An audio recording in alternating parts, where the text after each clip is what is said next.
ಈ ಒಂದು ಇತಿಹಾಸಕ್ಕೆ ಸಂಬಂಧಿಸಿದ ಪ್ರಶ್ನೆ ಇದೆ ನೋಡಿ. ಈ ಕ್ವಶನ್ಸ್ನ ನಾವು ಯಾವ ತರ ಬಿಡಿಸ್ಕೋಬೇಕು ಅಂತೇಳಿ. ಇಂಡಿಕಾ ಮೆಗಸ್ತನಿಸನು ರಚಿಸಿದ ಕೃತಿ, ಆದರೆ ಪಾಹಿಯಾನನು ರಚಿಸಿದ ಕೃತಿ ಯಾವುದು ಅಂತ ಕ್ವಶನ್ಸ್ ಇದೆ. ಆಪ್ಷನ್ಸ್ ಒಂದು ಸಿಯುಕಿ, ಜಿಯೋಗ್ರಫಿ, ತುಜುಕಿ, ಬಾಬರಿ, ಗೋಕೋಕಿ ಅಂತೇಳಿ ಇಲ್ಲಿ ಆಪ್ಷನ್ಸ್ಗಳಿದಾವೆ. ಇಲ್ಲಿ ಸರಿಯಾದ ಆನ್ಸರ್ ಯಾವುದು ಅಂತೇಳಿ ನೋಡಿದಾಗ ಪಾಹಿಯಾನನು ರಚಿಸಿದಂಥ ಕೃತಿ ಯಾವಪ್ಪ ಅಂದ್ರೆ ಗೋಕೋಕಿ ಅಂತೇಳಿ ನಾವೇನ ಕರಿತೀವಿ.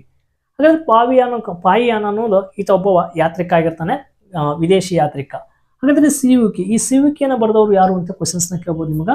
ಈತ ಚೀನಾ ದೇಶದ ಯಾತ್ರಿಕ ಹ್ಯುಯೆನ್ ಸ್ಟ್ಯಾಂಗ್ ಅಂತ ಕರಿತೀವಿ. ಈ ಹ್ಯುಯೆನ್ ಸ್ಟ್ಯಾಂಗ್ ಈತನ ಕೃತಿ ಯಾವುದು ಅಂತ ಕ್ವಶನ್ಸ್ ಕೇಳಿದಾಗ ಸಿಯುಕಿ ಅಂತೇಳಿ ನಾವು ಕರಿತೀವಿ. ಹಾಗಾದ್ರೆ ಈ ಜಿಯೋಗ್ರಫಿಯನ್ನ ಇದನ್ನು ಬರೆದವರು ಯಾರಪ್ಪ ಅಂತ ಕ್ವಶನ್ಸ್ನ ಕೇಳ್ತಿರ್ತಾನೆ.